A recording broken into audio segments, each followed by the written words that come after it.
Me había olvidado de la española. Entonces, está en Nueva York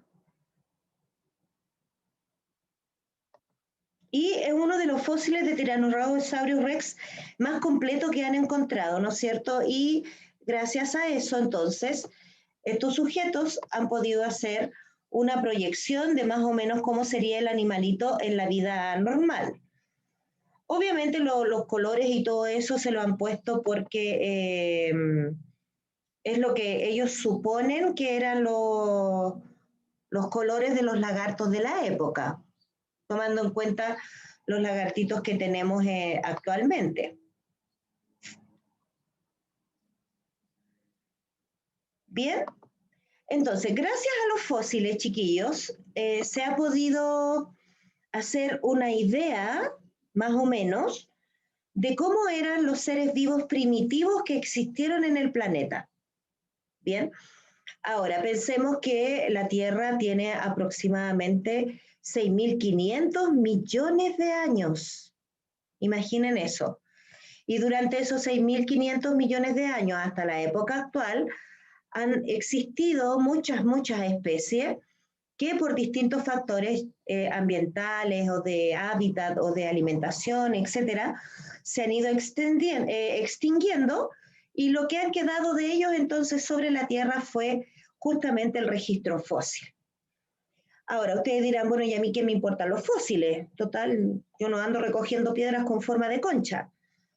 La importancia de los fósiles, chiquillos, es que gracias a ellos se pudo establecer que existió vida pasada. ¿Ya? Si no se hubiesen formado los fósiles, probablemente los científicos no habrían tenido oportunidad de saber cómo eran los seres vivos primitivos que existieron en la Tierra hace miles de millones de años atrás. Aproximadamente la vida apareció en la Tierra hace 3.000 millones de años atrás. O sea, ustedes se pueden imaginar esa cantidad de tiempo cuando ustedes apenas tienen 14, 15 años. Imagínense lo que son 20 o 30 millones de años, o sea, una cantidad muy grande de tiempo. Entonces, para hallar un fósil, esto lo hacen ¿quiénes? ¿Quiénes encuentran fósiles? Los paleontólogos, profesora. Bueno, los paleontólogos trabajan junto con ¿quién para poder encontrar fósiles? ¿Quiénes creen ustedes que es la otra ciencia que ayuda a la paleontología a descubrir fósiles? ¿Los geólogos? Entonces, los paleontólogos y los geólogos son los que se encargan de estudiar y descubrir habitualmente fósiles o estratos fósiles o yacimientos de fósiles, ¿ya? Entonces, dependiendo del estrato donde se encuentra el fósil, va a ser más o menos la edad que tiene ese ser vivo o que tuvo ese ser vivo en la Tierra. Entonces, yo les mostraba esta imagen en la clase anterior. Si alguna vez tienen la oportunidad de viajar al norte o al sur y mirar los costados de la carretera, ustedes van a poder ver esto.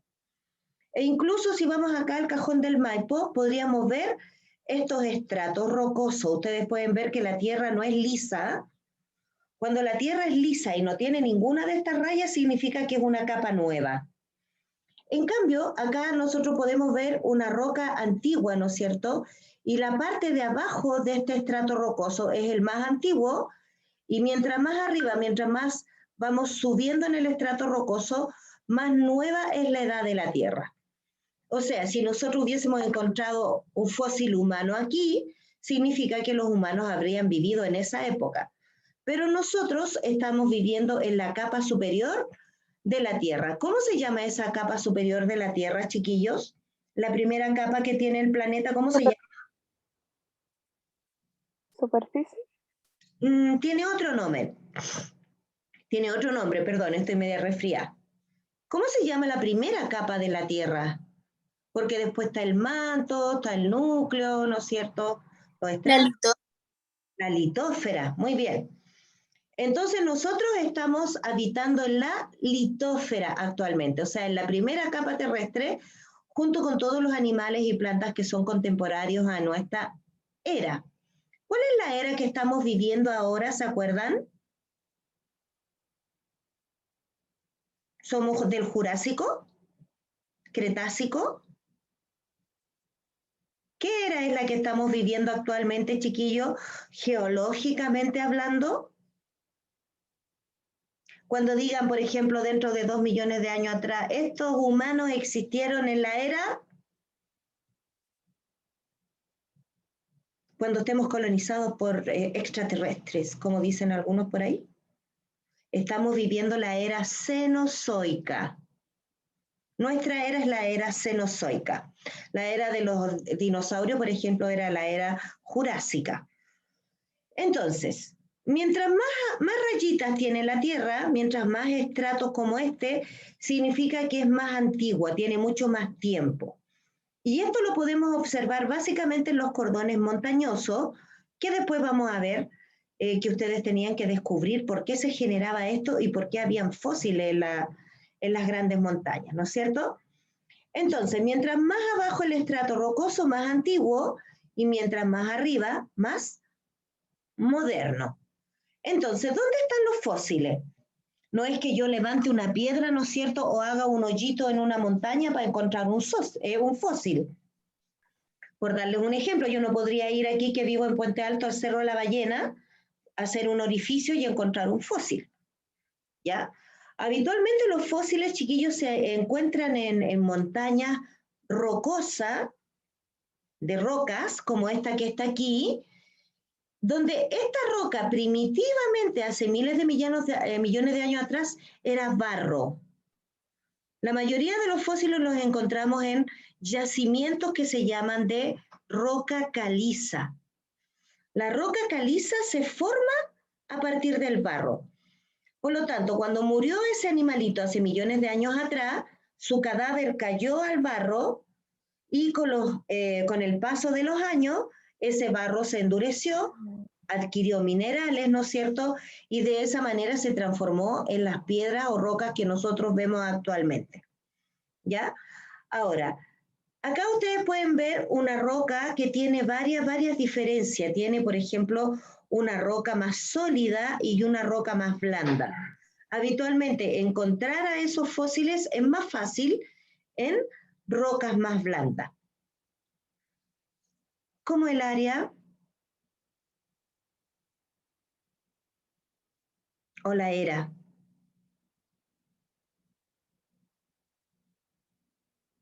¿Ya? Bueno, entonces, chiquillos, acá la roca, ¿no es cierto?, está formada por minerales, sales y minerales, que la solidificaron y la volvieron en la piedra que hoy es actualmente. Por eso de repente también entre medio de las rocas nosotros podemos encontrar otro tipo de elementos como metales preciosos, por ejemplo, oro, plata, cobre, porque dependiendo del tipo de sedimentación que haya tenido la roca y si es de origen volcánico o no, vamos a encontrar ahí algún metal precioso. Por ejemplo, para que ustedes se recuerden del cuento, el diamante, la piedra diamante, es lo mismo que el grafito que tiene nuestro lápiz, pero mucho más endurecido. O sea, cuando yo estoy escribiendo con mi lápiz grafito, significa que este grafito, si hubiese estado al interior de un volcán y hubiese tolerado la presión que produce, ¿no es cierto?, la lava, probablemente se habría transformado en un diamante. Pero la verdad es que los diamantes existen solamente en el continente africano y en algunas partes del continente europeo, no existen en Sudamérica. Pero en Sudamérica tenemos otras piedras preciosas que también se formaron por fenómenos geológicos. ¿Hay alguna piedra que sea semipreciosa en Chile y que sea característica del país? ¿Alguien sabe? Es una piedra que se llama incluso la piedra nacional. Es de color azul. ¿Lapislázuli? El lapislázuli, muy bien, Antonia. El lapislázuli también se formó por erupciones volcánicas. De hecho, en Chile y en una parte en Arabia, en África, ¿no es cierto?, son los únicos dos lugares en el mundo donde existe el lapislázuli. Por lo tanto, el lapislázuli, como todos los demás piedras preciosas o semipreciosas, se formaron cuando erupcionaron los volcanes. Y mientras se erupcionaban los volcanes, ¿no es cierto?, el barro se transformaba en roca y este barro dejaba atrapados los cadáveres de los animales que durante los miles de millones de años, ¿no es cierto?, se fueron transformando después en los fósiles que nosotros podemos encontrar actualmente. Entonces aquí tenemos un señor que está haciendo exploración, seguramente es un geólogo, ¿no es cierto?, que está mirando las características de la roca. Entonces, si yo miro las características de la roca, yo puedo decir, en esta roca a lo mejor yo puedo encontrar un fósil. Si nosotros vamos al Cajón del Maipo, acá al interior de Puente Alto, vamos a ver que existen muchos estratos rocosos. Por ejemplo, esta es una foto que se tomó en el camino del Cajón del Maipo, donde los geólogos, ustedes pueden ver, lo dividieron en estratos. Entonces, cada estrato o cada rayita que ustedes ven aquí es una edad de la Tierra, es como una arruga, como las arrugas que nos aparecen a nosotros. Cuando a ustedes les aparezcan arrugas, significa, estoy cumpliendo años, dicen ustedes. La Tierra también, pues. La Tierra, cada arruguita, cada rayita que tiene acá es una edad de la Tierra. ¿Ven? Que los colores incluso son distintos dependiendo de en qué estrato estemos hablando. Ahora, obviamente, cada estrato de estos se demoró miles de millones de años en formarse, o por lo menos miles de años. Miren, acá arribita, si ustedes pueden ver arriba de la fotografía, ahí está la era cenozoica. Y se dan cuenta que el color de la Tierra es distinto. Y acá estamos nosotros, ¿no es cierto? En la litósfera, acá arribita. Entonces, esta Tierra, después de muchos años, va a estar mucho más abajo y seguramente va a haber un cuarto estrato acá arriba, indicando que ahí está la era cenozoica, ¿ya? Y acá podemos ver los fósiles que se han ido encontrando. Este fósil fue encontrado en el estrato 2, acá, en esta parte, y este fósil fue encontrado en este estrato, en el estrato 1. ¿Se dan cuenta? Entonces, estos animales de aquí significa que son más primitivos que estos animales de acá. A pesar de que estos a nosotros nos pueden parecer más conocidos, ¿cierto? Ahí hay una concha que parece un chorito, ahí hay otros crustáceos, ¿no es cierto? Y otros moluscos. Pero estos, fíjense que son más modernos que estos. De estos animales que están acá, se supone evolucionaron los peces. Y una vez que evolucionaron los peces de estos antiguos animales marinos, recién podemos hablar de que evolucionaron los animales terrestres. ¿Ya? O sea, primero son los animales marinos, después los terrestres. Pero estos son animalitos primitivos que estuvieron en este estrato primitivo acá abajo. Ya ellos existieron hace muchos años atrás. Y obviamente esta fue la parte de que están haciendo un camino, que sacaron todos los estratos, dinamitaron y qué sé yo, y sacaron esta parte del cerro. Si alguna vez tienen oportunidad de viajar, chiquillos, para el norte, hay una parte en el norte que se llama Las Chilcas, y ahí en Las Chilcas detonaron el cerro, y ahí se ven súper claritos los estratos rocosos. Entonces, yo les había dejado de tarea, ¿no es cierto? ¿Por qué hay fósiles en la cordillera? Si la cordillera es un cerro nomás. Pero resulta que ese cerro no se formó por sí solo, ¿ya? Entonces, ¿qué es lo que se ha encontrado en las cordilleras? Nosotros en Chile, ¿cuántas cordilleras tenemos? Chiquillo, somos uno de los pocos países que puede decir que tiene más de una cordillera. ¿Cuántas cordilleras tenemos?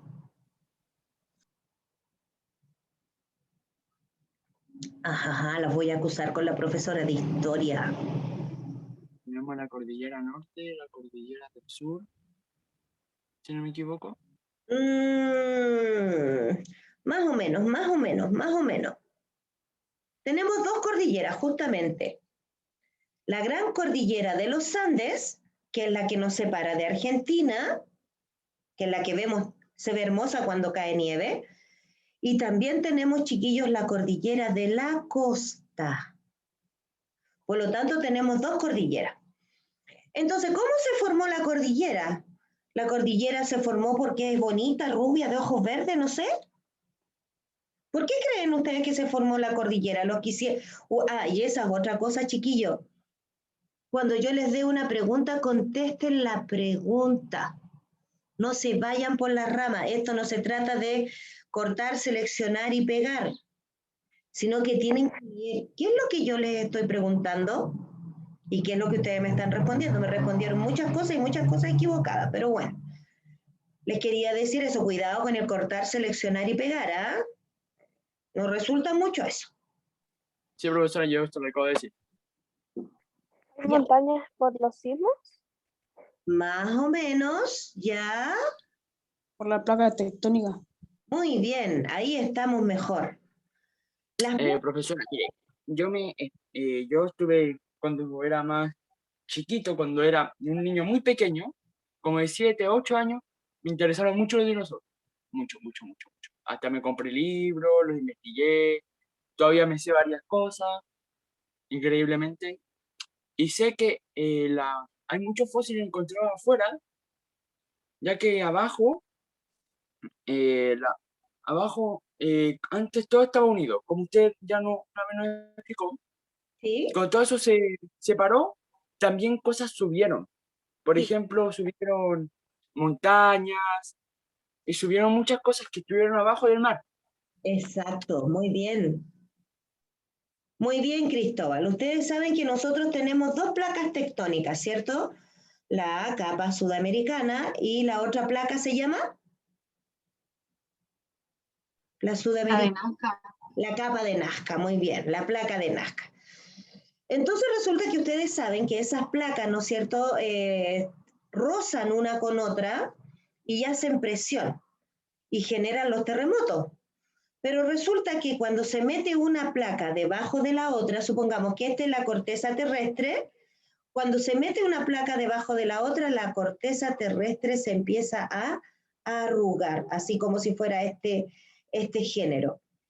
Y al arrugarse la placa, ¿no es cierto?, se generan unos montes o montañas. Entonces, las cordilleras, tanto de la costa como la de los Andes, se formaron porque la litósfera se arruga o forma pliegues cada vez que una placa se mete debajo de la otra. Entonces, ¿qué ha pasado con eso? Resulta que al irse subiendo la litósfera, ¿no es cierto?, se ha ido arrugando, arrugando, arrugando, formando las cordilleras. Los animales que antes estaban en el océano marino, como el fondo marino, se levantó, ¿no es cierto? Los animales quedaron dentro de la montaña cuando esta montaña se formó. O sea, eso significa que, por ejemplo, nosotros actualmente estamos parados sobre el fondo del océano. La diferencia está en que como la litósfera se levantó, ¿no es cierto?, el océano retrocedió porque se formaron grandes fondos marinos también en el océano. Por ejemplo, en el océano hay hoyos tan profundos que no se sabe cuánta profundidad tienen. Y eso ha sido porque la capa terrestre se ha ido levantando y al levantarse los animales, ¿no es cierto?, quedaron prisionados en el barro y con el paso de los años se transformaron en fósiles. Miren, la cordillera de los Andes, chiquillos, tiene aproximadamente 140 millones de años en el pasado, ¿ya? O sea, es una cordillera relativamente nueva. ¿Qué otra cordillera existe en el mundo, chiquillo, aparte de los Andes?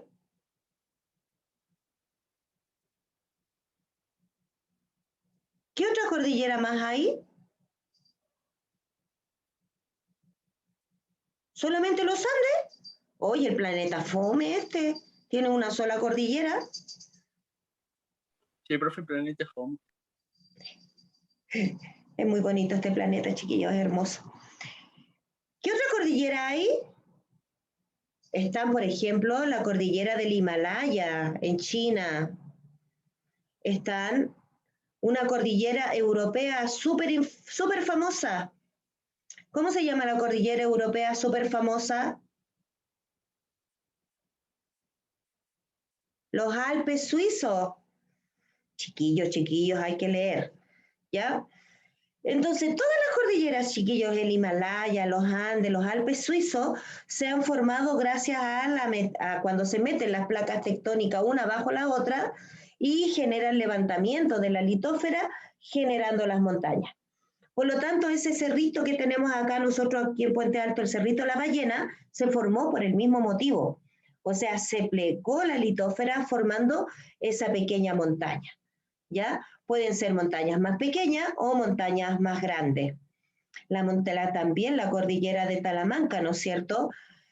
Y cada una de esas montañas, chiquillos, si las investigamos, vamos a encontrar que en algún lugar de esas montañas vamos a encontrar fósiles. Pero este fósil, dime, Cristóbal. También se han encontrado huesos de dinosaurios, así como desenterrados de la nada en la playa. También. Y eso también tiene una forma explicativa que no me salió. Sí, eso es porque habitualmente cuando hay alude o hay, por ejemplo, se desplazan grandes cantidades de tierra y llegan al mar, muchas veces esos aludes llevan inmersos o llevan entre medio algunos fósiles que después son tirados por el océano a la playa, ¿ya? Porque si hubiesen estado esos fósiles por años en el agua, lo más probable es que el huesito se hubiese descompuesto y no hubiese llegado a convertirse en fósiles. Entonces, cuando encontramos fósiles en la arena o en la roca de la playa, es porque han sido arrastrados desde las cordilleras hacia el mar por los aludes, los ríos, etc. Acá este fósil que yo les puse en la fotografía es un fósil chiquillo que podemos encontrar en el Cajón del Maipo. Si alguna vez tienen alguna oportunidad de ir ahí a donde una parte que se llama El Toyo y observan las paredes, van a encontrar incluso huellas de dinosaurio en ese sector. ¿Ya? Entonces, miren, acá tenemos otro, yo les puse aquí la tarea que tenían que hacer, la cordillera de los Andes, que es nuestra cordillera principal, se formó durante el periodo Cretácico, o sea, hace 140 millones de años atrás, cuando la placa de Nazca o la placa oceánica se metió bajo la sudamericana y la levantó y la provocó, la convirtió en la cordillera que es actualmente. Entonces, por eso encontramos restos de fósiles marinos en las distintas cordilleras, porque esas cordilleras hace muchos millones de años atrás correspondían al fondo marino de la litósfera. ¿Ya? Entonces, esos movimientos de las placas tectónicas han permitido, ¿no es cierto?, que hayan distintos tipos de fósiles dependiendo del tipo de suelo donde se haya encontrado ese animal cuando murió. No todos los fósiles son iguales, ustedes ya lo han visto en su libro. Acá nosotros tenemos, en el libro aparecen dos tipos de fósiles. El del dorso del libro es como este. Es un fósil que se llaman petrificados. ¿Les suena la palabra petrificados? ¿No? Mire, siempre que viene una palabra que empiece con el término petri, significa roca. ¿Han oído hablar de los petroglifos? ¿Qué son los petroglifos? También tenemos petroglifos acá en el Cajón del Maipo. ¿Qué son los petroglifos? Son los dibujos que hicieron los antiguos hombres, ¿no es cierto? Los neandertales y los cromañones en las piedras de las cavernas donde ellos vivían. Esos son los petroglifos. Cuando veamos a la evolución humana vamos a ver petroglifos. Pero cuando hablamos de algo petrificado, significa que por algún motivo el cuerpo del animal se endureció y se mineralizó y se transformó en una piedra.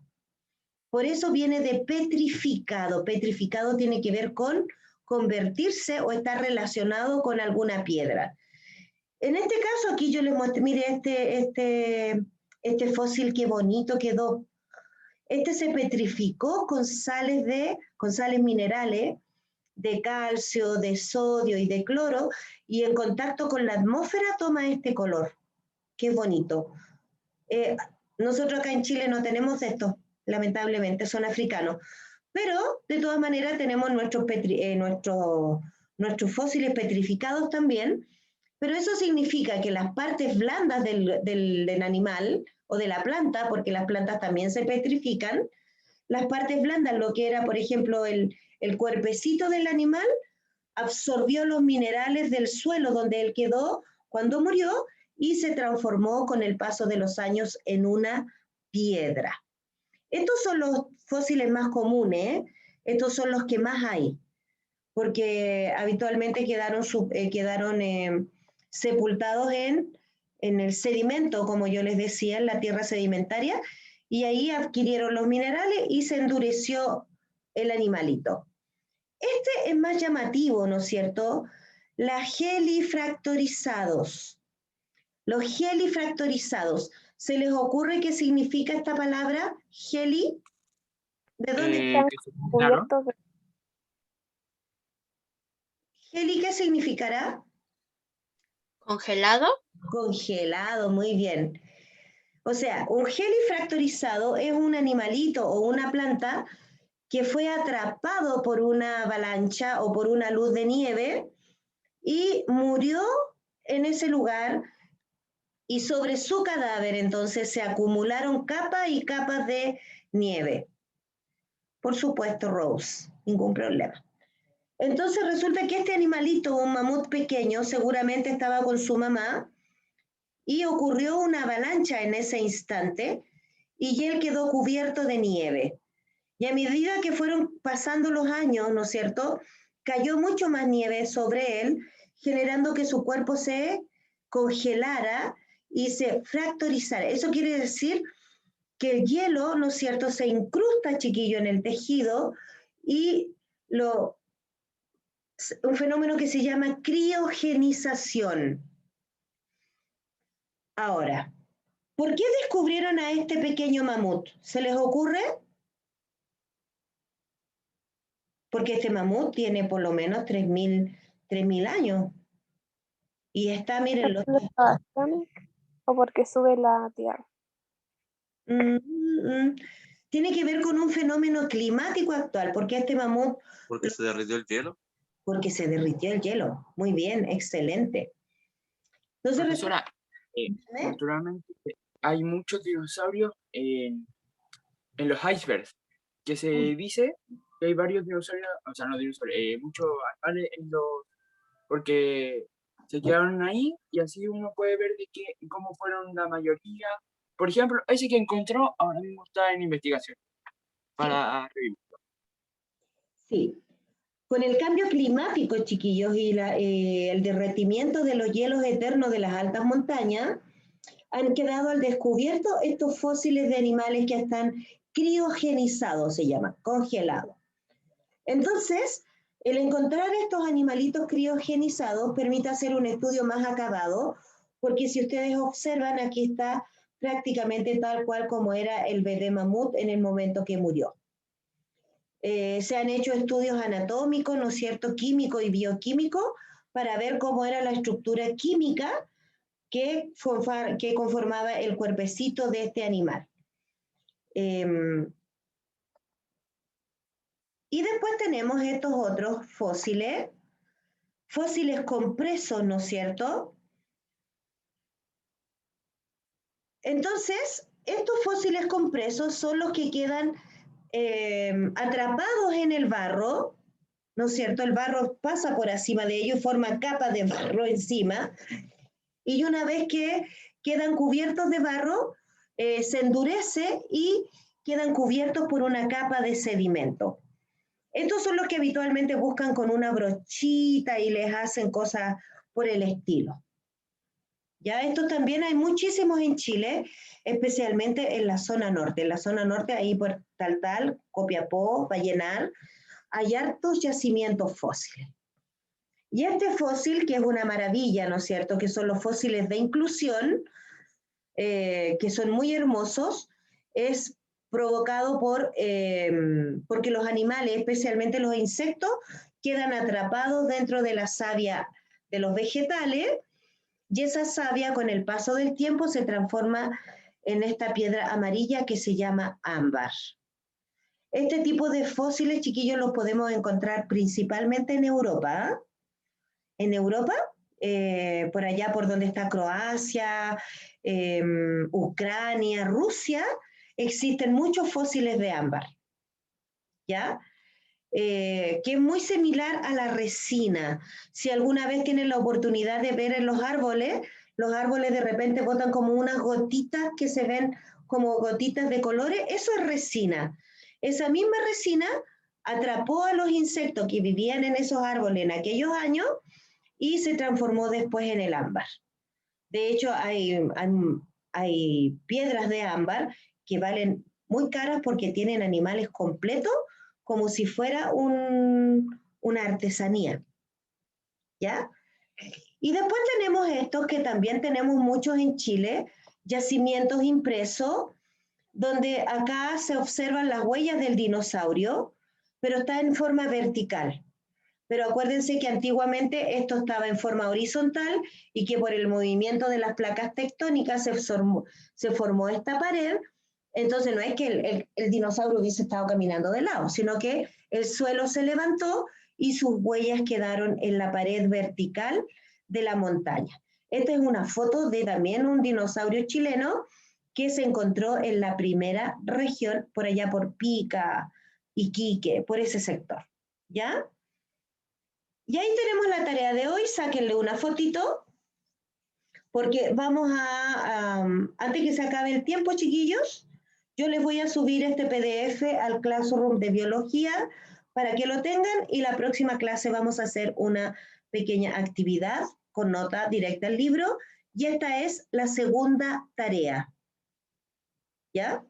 La segunda tarea. Entonces, hay que investigar dónde hay yacimientos fósiles en Chile y desarrollar la actividad de la página 17 del libro. ¿Alguna duda, consulta, pregunta, chicos?